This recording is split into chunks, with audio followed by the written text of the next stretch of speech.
Tervetuloa taas tänne Leffahullu YouTube-kanavan pariin.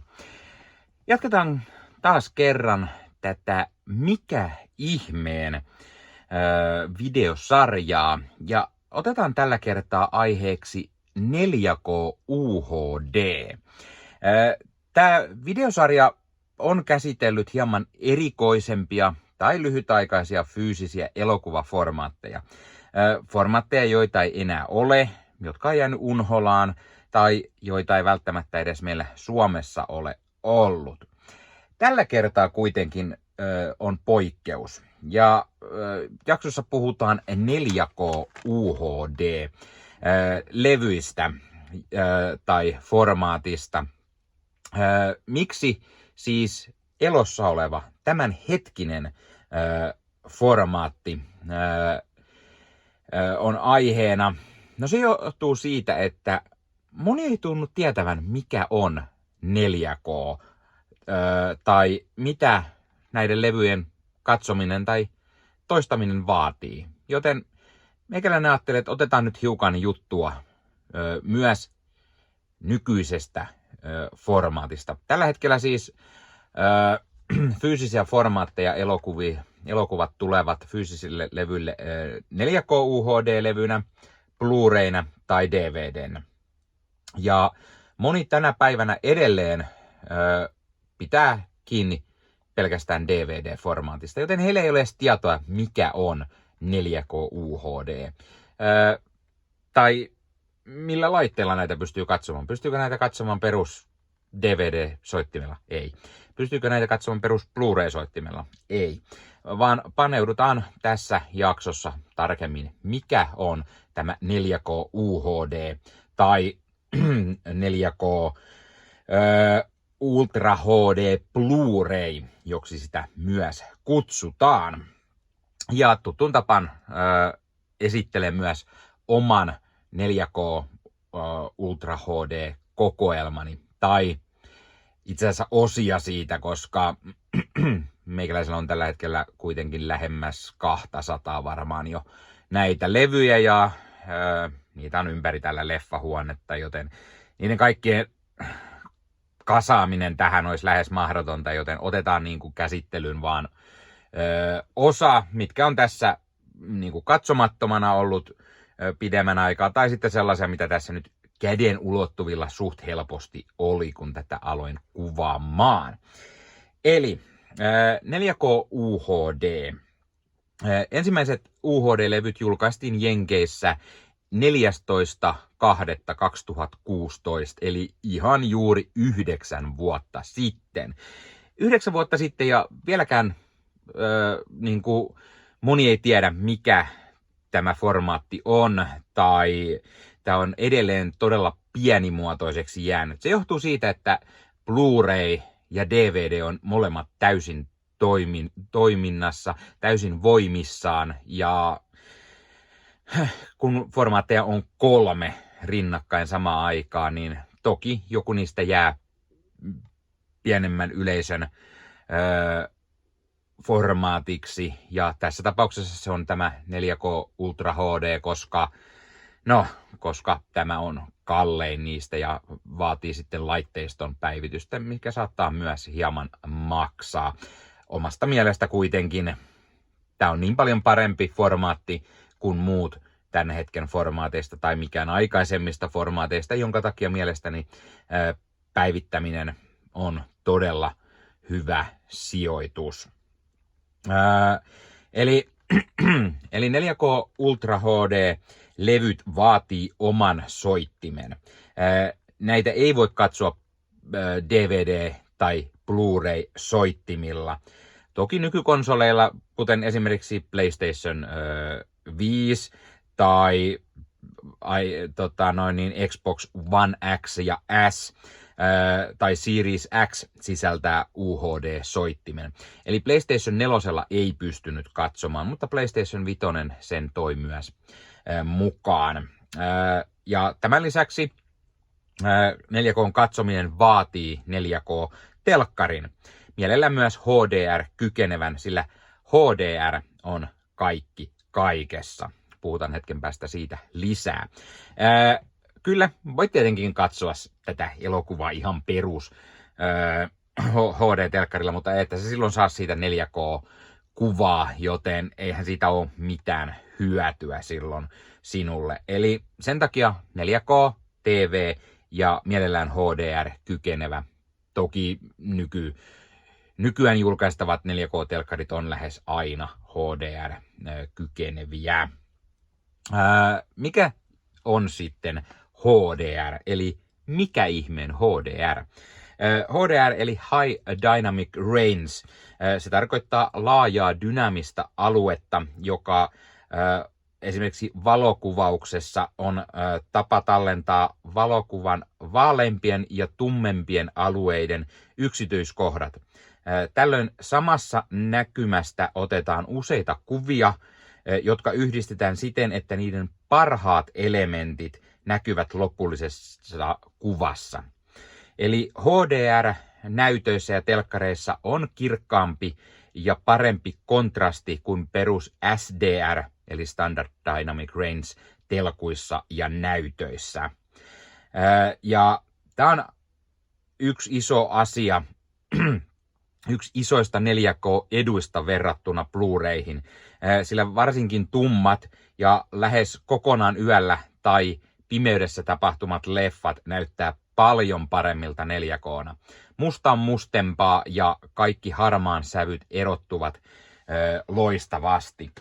Hyvänä esimerkkinä esimerkiksi juuri loppuvuodesta julkaistu Painainen Elm Streetillä 4K-leffa, niin tämä on vaan 4K:na niin paljon parempi kuin Blu-rayna, koska Blu-raynkin ongelma oli se, että jos ollaan pimeässä kohtiin, niin siitä tulee välillä semmoista hirveät pikselimössöä, mutta sitten kun se on 4K:na ja HDR vielä, niin saadaan vaan paljon parempi kuvanlaatu ja silloin pimeätkin kohtaukset erottuvat edukseen.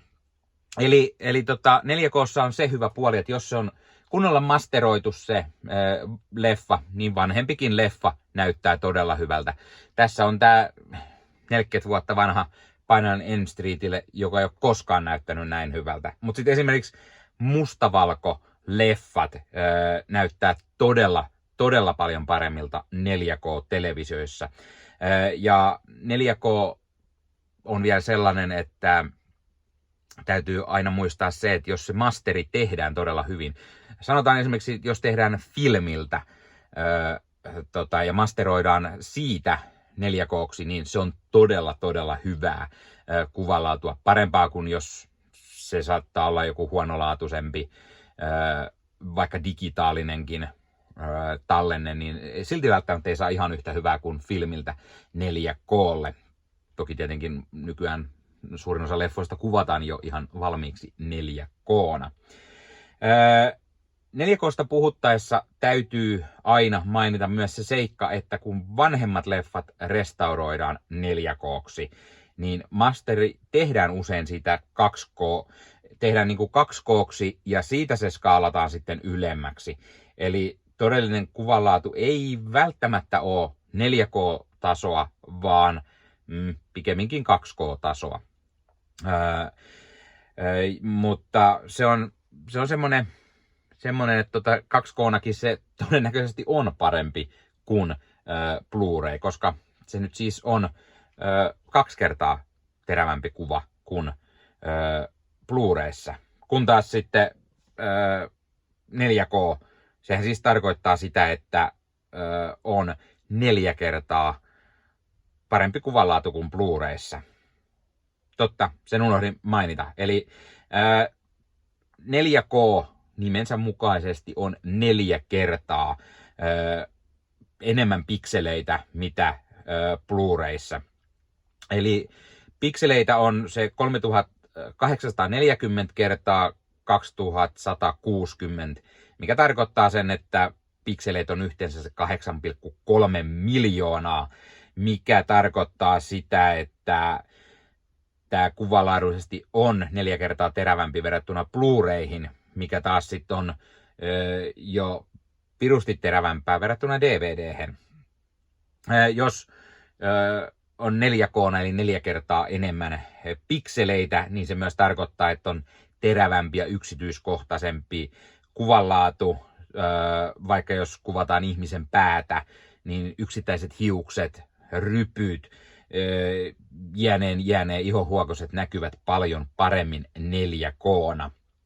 Ja se on asia, mikä on todella hienoa. Ja jos vaikka miettii tätä Nightmare on Elm Streetia, Freddy Kruegerin villapaitaa, niin sieltäkin näkee niitä villapaidan huokosia ja erottuu todella mahtavasti ja näyttää oikein nätiltä. Sitten usein näissä 4K saattaa olla se ongelma, että niissä käytetään liikaa DNR:ää. Ja sitten kuva ja varsinkin siinä olevat ihmiset näyttää hirveän muovisilta. Ja tätä ongelmaa nähtiin esimerkiksi James Cameronin True Lies ja Aliens 4K-julkaisuista. Ja josta varsinkin True Lies sanottiin, että se pilattiin tämän DNR:n takia. Ja Terminator 2:stakin tuli aikanaan semmoinen vanha julkaisu 4K, missä oli siis sama ongelmaa. Nyt tietenkin kysytte, että mikä on DNR, niin se tarkoittaa Digital Noise Reductionia, eli digitaalisesti poistetaan kuvasta filmiroskia, jos on niin kuin vanha leffa ja siinä on paljon filmiroskaa, kohinaa ja muuta. Ja jos niitä digitaalisesti lähtee poistamaan ja poistaa liikaa, niin kuvasta saattaa tulla semmoinen, että kaikki näyttää pikkusen liian muoviselta ja oikeatkaan ihmiset eivät näytä yhtään oikeita, vaan niistä tulee vähän semmoisia vahannukkemaisia.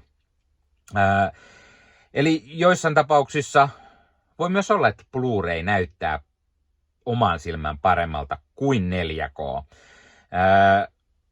Koska syitä saattaa olla siis just se, että joko on se 4K on pilattu sillä liiallisella DNR:n käytöllä, tai sitten on tehty huono masteri, mikä ei vaan sitten yllä oikeasti siihen 4K:n tasolle. No, kysymys sitten tietenkin on, että no kuka lähtee ostamaan huonoa 4K-leffaa? No kukaan ei varmaan halua lähteä ostamaan huonoa 4K-leffoja. Sen takia 4K:sta puhuttaessa on todella tärkeää, että kannattaa aina katsoa netistä vähän niitä arvosteluja ennen kuin ostaa, että millainen kuvan ja äänenlaatu kyseisessä julkaisussa on. Meikäläinenkin tekee aina välillä arvosteluja, missä mä puhun, että millainen 4K-kuvanlaatu tai äänenlaatu julkaisussa on. Mä en ole ehkä se isoin ammattilainen tämän asian suhteen, mutta sentään saatte jonkunnäköistä osviittaa ja niin kuin tulee jotain tietoa, että kannattaako sitä hommata sitä julkaisua 4K:na vai kannattaako tyytyä vain Blu-ray-julkaisuihin. No, sitten kun puhutaan 4K:sta, niin tietenkin se parasta on kun se on kuvattu ja masteroitu 4K:na. Tai sitten se on kuvattu filmillä ja masteroitu 4K:ksi. Tai jossain tapauksessa leffa kuvataan jopa 8K:ksi ja on sitten tehty masteri 4K:ksi. Se johtuu siitä, että edelleenkään ei ole 8K-telkkareita, eikä todennäköisesti hirveästi tuukkaan. No joo, jotkut on julkaissut sellaisia Sonyt LG:t ja näin, mutta ne on aika lailla rajoitettu ne myynnit tuonne Aasiaan ja Japaniin. Ja jos meille tulee joku 8K-telkkari myyntiin, niin ne hinnat on melkein kymmenissä tuhansissa eikä tuhansissa niin kuin 4K-telkkareiden kanssa. No, mutta sitten täytyy myös muistaa se, että 4K:ssa myös ääniraita on todella paljon usein parempaa kuin esimerkiksi Blu-rayssä. 4K UHD-levyssä on usein Dolby Atmos tai DTS-X ääniraita, joita Blu-raytkin käyttää myös usein, mutta jos äänellisesti lähtee vertaamaan 4K:ta ja Blu-rayn ääniraitoja, niitä eroja ei välttämättä ehkä huomaa, mutta aika harva Blu-ray sisältää Dolby Atmos ääniraitaa, koska Blu-ray levyt on kooltaan 50 gigaa niin niihin se leffan mahduttaminen ja siihen vielä sitten se Atmos-ääniraita, niin levyssä ei ole vaan tarpeeksi tilaa, kun taas sitten 4K-levyys on semmoinen 100 gigaa tilaa, eli puolet enemmän. Ja Blu-ray usein on se 5.1-kanavainen ääniraita, kun taas moni 4K UHD:stä on sitten jo 7.1 ääniraidalla. Tai no jos siinä on se Atmos, niin tietty sitten tulee sitten 7.1.2 tai 4, riippuu kuinka Atmos-kaiutinta sulla nyt on. Ja kuten meikäläinen on monesti sanonut, niin 4K UHD-levyssä on parempi kuvanlaatu kuin esimerkiksi suoratoistossa katsottuna, koska suoratoistojen pittivirta ei vaan riitä, joten kuva joudutaan aina pakkaamaan suoratoistoihin, joten kuva voi näyttää suttuselta, epätarkalta, jopa huonolta. Se sama koskee audiota, eli ääniraidatkaan ei ole parasta mahdollista välttämättä suoratoistossa, koska se pittivirta ei riitä. Ei vaikka olisi kuin nopea netti, se vaan ei liity siihen, vaan se on se pittien määrä, mitä ei saa millään laitettu suoratoistoihin, koska ne vaatii niin hirveät määrät kaistaa ja suoratoistopalvelulla vaan ei ole mahdollisuutta sellaiseen. Et usein suoratoistopalveluissa se kontentti on tummempaa ja samalla niin kuin suttusempaa. Varsinkin pimeät kohtaukset saattaa olla niin, että siitä ei saa selvää. Moni on valittanut jo kauan esimerkiksi jossain Game of Thronesin tullessa jo, että siitä kuvasta ei saanut selvää, kun se oli niin pimeätä. Mutta tämä johtui just siitä, että silloinen HBO Max tai nykyinen Max niin ei ollut tarpeeksi tilaa, tarpeeksi kanavaa siihen laittamiseen ja pittivirtaa se ei vaan pelittänyt tarpeeksi, jonka takia sitä jouduttiin pakkaamaan, joka aiheuttaa sen, että se kuvasta tulee aivan liian tumma. Esimerkiksi tätä asiaa ei ole ongelma, jos levyltä katsoo, koska silloin sitä ei tarvitse pakata, kun se on pistetty pakkaamattomana sille levylle. Eli levyllä se tumma, joo, se on toki tummaa, mutta se ei ole semmoista liian tummaa, se ei ole semmoista, että siitä ei saisi selvää, mikä on just semmoisia, jos katsot pimeitä kohtauksia, esimerkiksi kauhuleffoja tai muuten vaan yöaikaan sijoittuvia leffoja. Tietenkään tämä ei ole aina se ongelma, eli ei parane yleistää.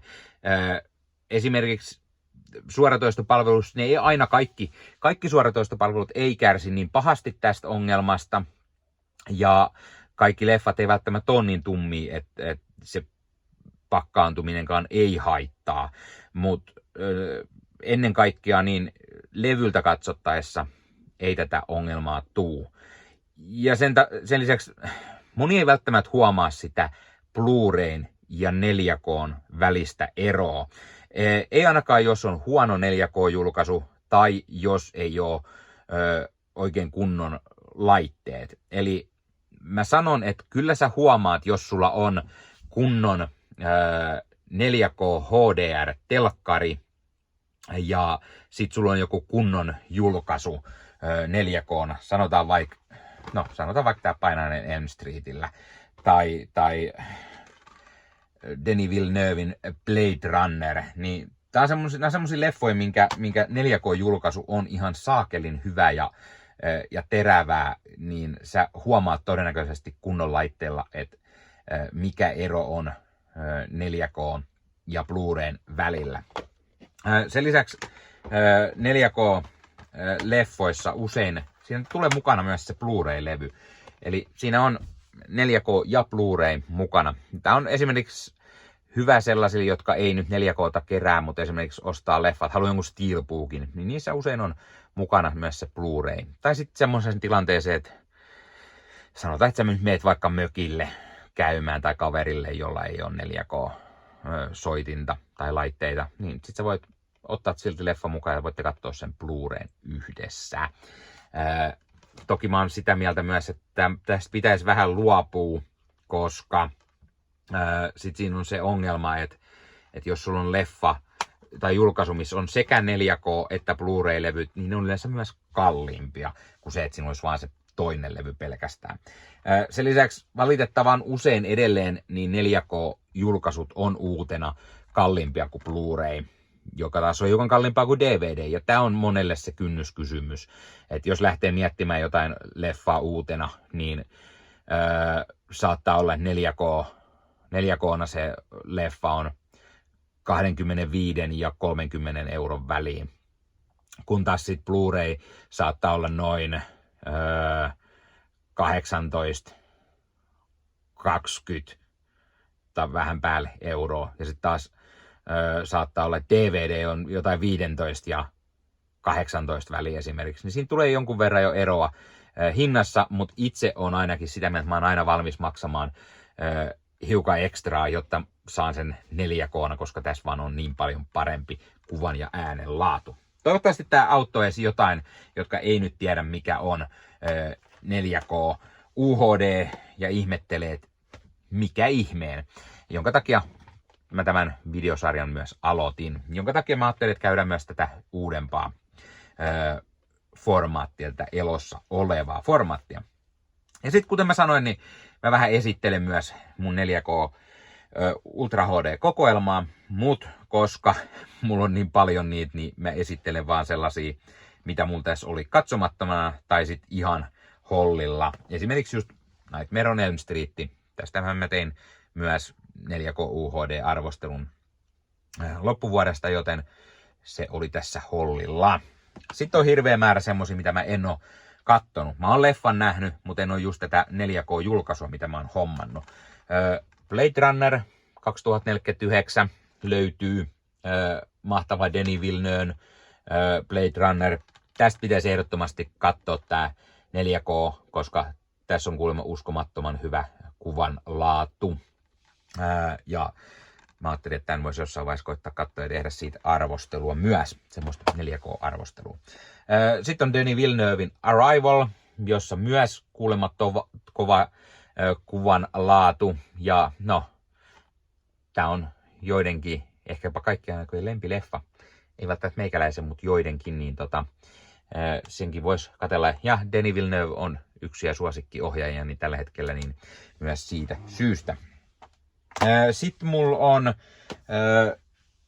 jossain vaiheessa sai halvalla Steelbookkeen, niin on Jurassic Worldin tää Fallen Kingdom 4K UHD Steelbookina ja sitten on Jurassic Park 3 4K Steelbookina.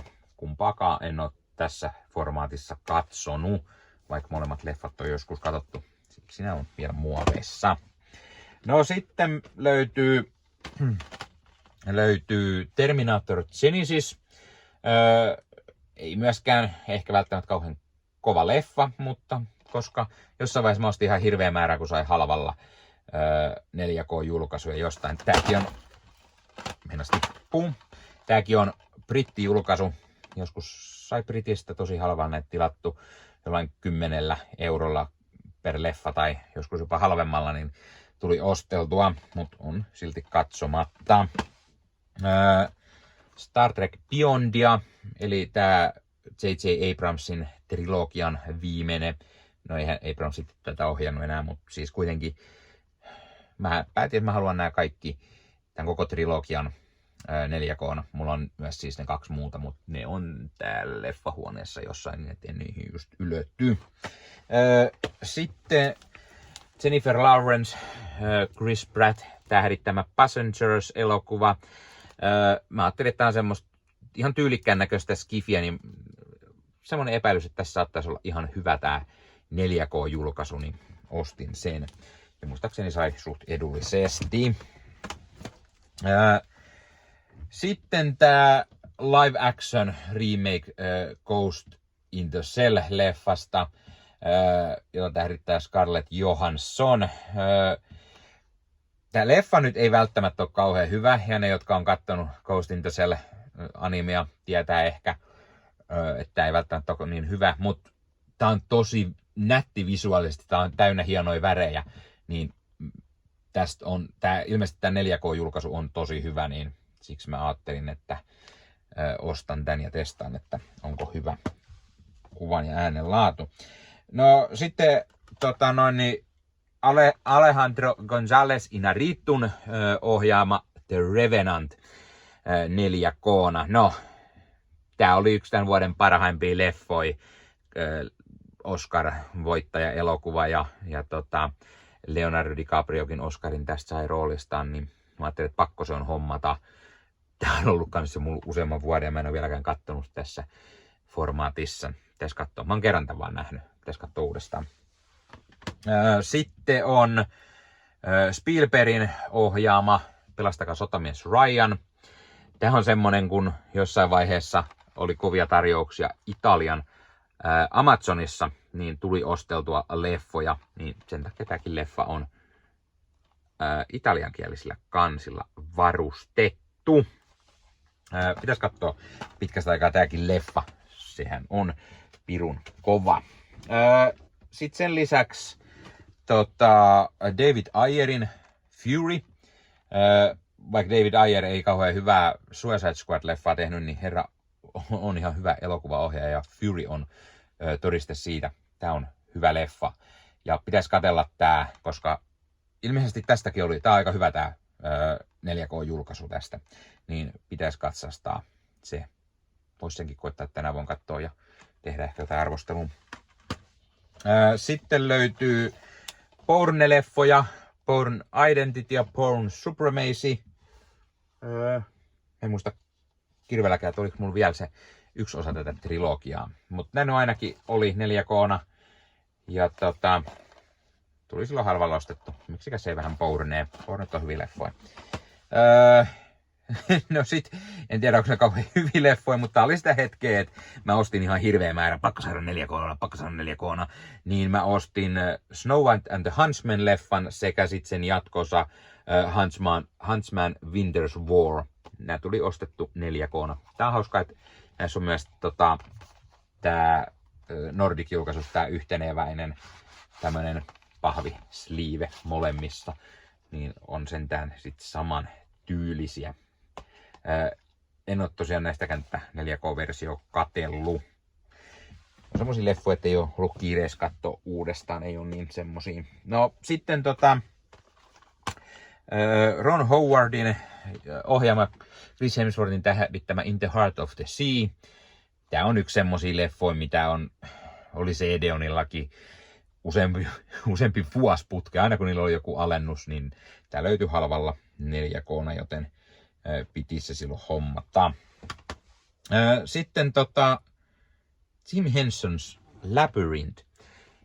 Tääkin on joskus ostettu. En muista oliko tääkin tarjouksessa. Tää itse asiassa pitäisi todellakin katsoa. Mä en ole ikinä nähnyt tätä leffaa edes. Niin tää on semmonen klassikkoleffa. Mulla on nyt tästä 4K, niin vois tästäkin tehdä jonkunlaisen arvostelun ja millainen 4K-kuvalaatu tässä leffassa on. Sen lisäksi katsoa tää eka kerta. Tässä on David Bowie muun muassa mukana. No sitten meikäläinen on Dwayne Johnson fani. Sanoo muut mitä tahansa Dwayne Johnsonista, niin vähän Dwayne Johnsonia myös osteltu 4K:na. Skyscraper ja San Andreas on 4K:na ostettu. San Andreasen mä oon leffana itse asiassa pari otteeseen nähnyt, mutta en koskaan tästä 4K-levyltä. Tässä on myös HDR, niin olettavasti voi olla ihan hyvän näköinen ja kuulonen leffa. Katsotaan säkkiä, onko tää ääniraitana mikä? Dolby Atmos. Joo, no niin, eli todennäköisesti myös hyvältä kuulostava. Tää on semmonen leffa, että siinä voisi olla ihan hyvä harkita. Ja sitten Skyscraper, britti-julkaisu myös saanut halvalla joskus tilattu. Varmaan Zavvista tilattu, silloin tilailin paljon. Tässä on ainakin Dolby Visioni HDR10 ja on Dolby Atmostakin ääniraitana. Se voisi olla myös ihan hyvä julkaisu. Sitten löytyy Neil Blomkampin Chappie-leffa. Tämä on myös just sellaista, että tulostettu, koska mä ajattelin, että tämä on semmonen skifi-leffa, niin varmaan nätin näköinen. Spike Leen Black Klansman 4K UHD:nä.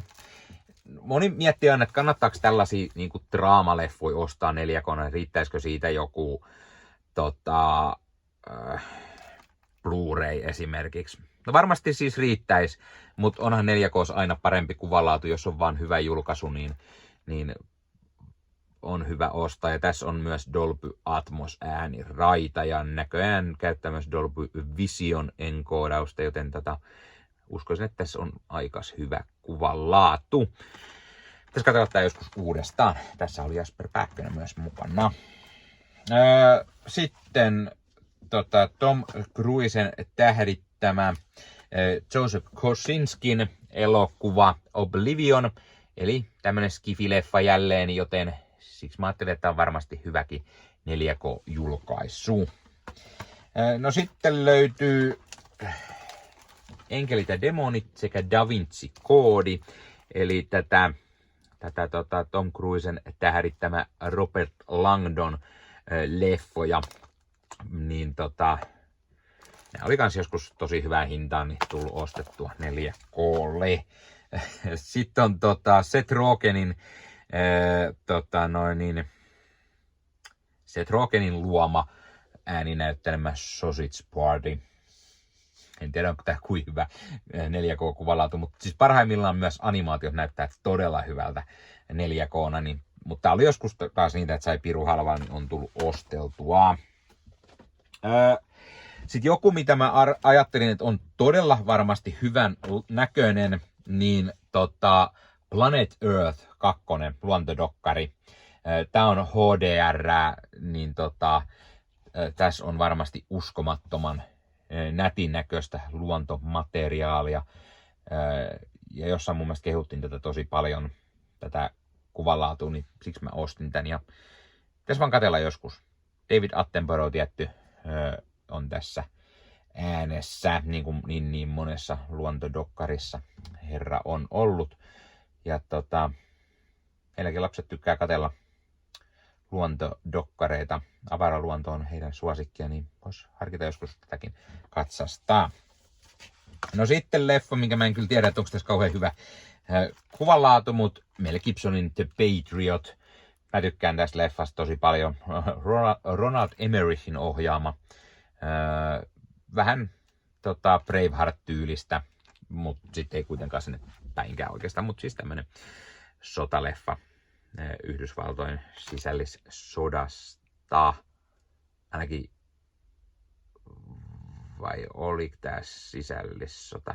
Ei, taitaa olla, että tässä on noi vähän brittejä ja ranskalaisia. No kuitenkin, hyvä leffa.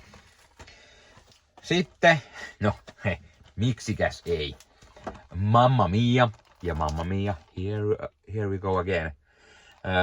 Mamma Mia musikaalin pohjalta tehdyt Mamma Mia musikaalielokuvat.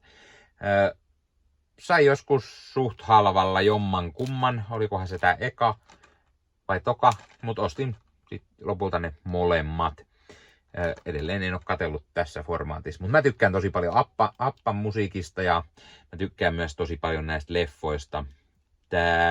Olikohan tää eka joku 10, on 10th Anniversary Edition. Ja kakkosestakin löytyy singalongo-versio. Tuli ostettua ne hyllyyn. Independence Day jatkoosa, Independence Day Resurgence. Ei välttämättä kauhean kaksinen leffa ollut. Mä oon sen kerran nähnyt. Tässä katsellaan joskus uudestaan, mutta tässä on tää on semmonen skifileffa, että mä ajattelin, että varmaan hyvä kuvan laatu. No sitten löytyy tästä vielä legendaarinen Forrest Gump 4K:na, Muumion paluu myös 4K:na, Hancockia, Miss Peregrine's Home for Peculiar Children. Sitten just sellaisia, että on saanut halvalla. Hitman Agent 47, ei kauhean hyvä leffa, mutta joo. Angry Birds Movie. Pitäis katsoa, onko tässä hyvä 4K-kuvanlaatu. Ja sitten Everest. Tää on leffa itse asiassa, missä mä tykkään tosi paljon. Kivetään Everestillä ja tässä on pirusti hyviä näyttelijöitä. Jake Gyllenhaal, Josh Brolin ja Jason Clarke, John Hawkes, Robin Wrightia, Sam Worthingtonia, Keira Knightleya, Emily Watsonia, jne. Olen nähnyt tämän varmaan 3 kertaa ehkä, mutta en tätä julkaisua, joten pitäisi sekin katsastaa. No mitäs sitten? Sitten mulla oli tossa jotain vielä. No tästä mä tein myös kanavalle sen 4K UHD-arvostelun, eli James Cameronin The Abyss. Tää oli myös, tuli samaan aikaan kuin Aliens ja sitten True Lies, missä molemmissa oli käytetty DNR:aa ja sanottiin, että se DNR oli pilannut ehkä leffan.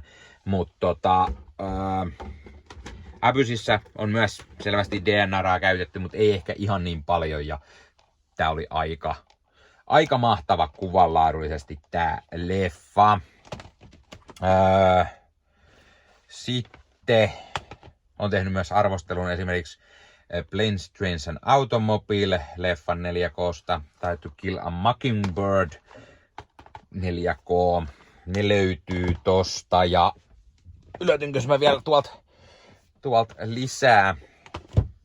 No, että just ylettyy ehkä tonne perälle. Näistäkin on kaikista tehty 4K-arvostelut kanavalle.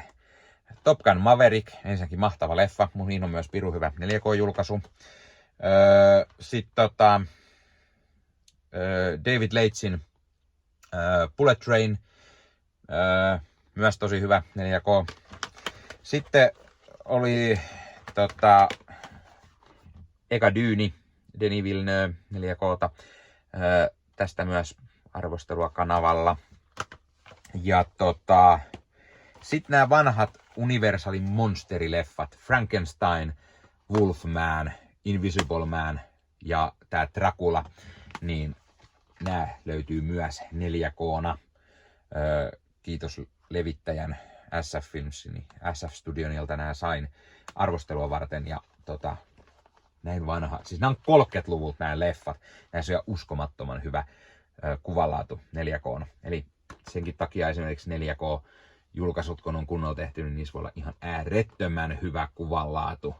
Siis tosi mahtava. Jonka takia iso suositus myös niille. Noniin, tässä oli tämmönen pienimuotoinen esittely. On mulla tämän lisäksi varmaan joku 50, ellei jopa 100 4K:ta jossain täällä mun näiden tuhansien leffojen joukossa, joten siksi en lähde niitä enempää etsimään. Mutta täällä on jonkunlaista leffahuonetouria tehty ja uuttakin pitäisi taas tehdä, joten ehkä siellä sitten vilahtaa taas jotain muuta.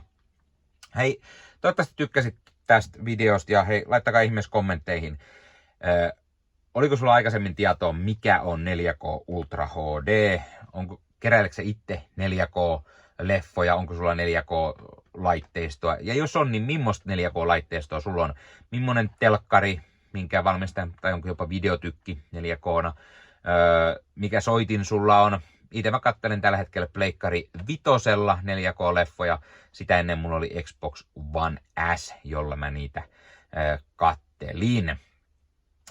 Ja telkkarina tietty mulla on toi Sony Bravia, mistä myös kanavalla on video, jos kiinnostaa lisää juttua siitä.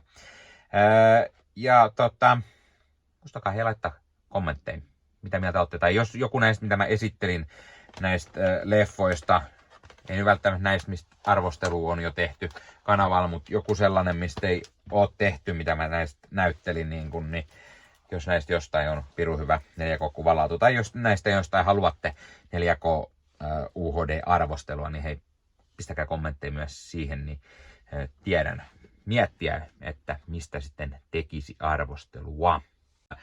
Ja hei, jos katsot YouTuben puolelta, niin pistä peukkuun, jos pistä kanavatilauksen muistoskellosta päälle. Näitä aina, koska tulee uusia videoita ja sen lisäksi auttaa kanava kasvamaan. Eli kiitos kaikille, jotka olette kanavan tilanneet. YouTuben puolella siellä on jäsenyydet, superominaisuudet päälle. Sieltä voi jäsenet tulla kanavan jäseniksi ja sieltä saa erikoismainintaa. Esimerkiksi tohon nimen, kun on kanavan jäsen ja sit saa erinäköisiä hyviä asioita. Näkee ennakkoonkin. Esimerkiksi tämänkin on nähnyt varmasti jo aikaisemmin, jos on kanavan jäsen, tämän videon sieltä ja muita videoita tulee. Esimerkiksi täällä on paljon täällä leffahuoneessa kaiken näköistä, mistä on tulossa lähiaikoina varmasti video, niin niitäkin näkee sitten ennakkoon, kun on kanavan jäsen. Joskus tulee jopa pelkästään jäsenille tarkoitettuja videoita. Ja sen lisäksi on kaikki korostettuja vastauksia ja tilaaja tämmöisiä merkkejä ja muuta kaikki. Kyllä te tiedätte YouTube-juttut. 0,99 € kuussa tai 2,99 € kuussa, niillä saa erinäköisiä asioita, kun tilailee tai on kanavan jäsen. Ja niitä supertykkäyksiä, superkommentteja, kaikkea voi laittaa, niin siitä tulee muutamat kymmenet sentit sitten tähänkin suuntaan. Eli kiitos kaikille, jotka olette niitä laittaneet. Ottakaa Leffahullu somekanavat haltuun, Instagrami, TikTokki, Facebook-sivusto, jäne. Meikäläinen tekee Marvel Podcast Suomea, Star Wars Podcastia ja sitten sen lisäksi meikäläinen kuuluu Leffamediaan, jos on yli 30 sisäntuottajia, jotka rakastavat leffoja ja sarjojen katsomista, niiden arvostelemista ja kaikkeen leffoja ja sarjoihin liittyvää. Sieltä löytyy leffa- ja sarja-aiheiset uutiset, huhut, trailerit, sieltä löytyy haastatteluja, kaikennäköistä leffa- ja sarja-aiheesta. Ja jos taas haluat ostaa fyysisiä leffoja, niin suomikassu.fi verkkokaupasta voi käydä ostamassa itselleen 4K, DVDtä, Blu-raytä. Siellä kun käyttää koodia Leffahullu, saa 5 € alennusta, kun ostaa yli 60 €. Mikä se mukavampaa? Pikkualennus, ostaa leffat ja sarjaiset fyysinä hyllyyn, koska koskaan ei voi tietää, koska kun suoratoistopalvelu lähtee muokkaamaan leffoja, poistamaan niitä valikoimastaan. Usein kuvan ja äänenlaatu kärsii, koska suoratoistopalvelun bittivirta ei riitä. Kun leffa on fyysinä hyllyssä, siinä on paras mahdollinen kuvan ja äänenlaatu ja silloin niin kuin tietää, että varmasti saa laatu. Sen lisäksi fyysinen leffoissa on esimerkiksi bonusmateriaaleja elokuvan tekemisestä. Ostat jonkun erikoisjulkaisun, tyylikäs steelbook vaikka tai premium-julkaisu, niin tulee kaikennäköistä lisähärpäkettä myös mukana, magneetteja, julisteita, kirjasta, vihkosta sen leffan tekemisestä, kaikennäköistä muuta mukavaa. Sen takia fyysinen formaatti on aina jees. No niin, tämä oli Leffahullu podcast tällä kertaa. Ei muuta, ensi kertaa. Se on moro.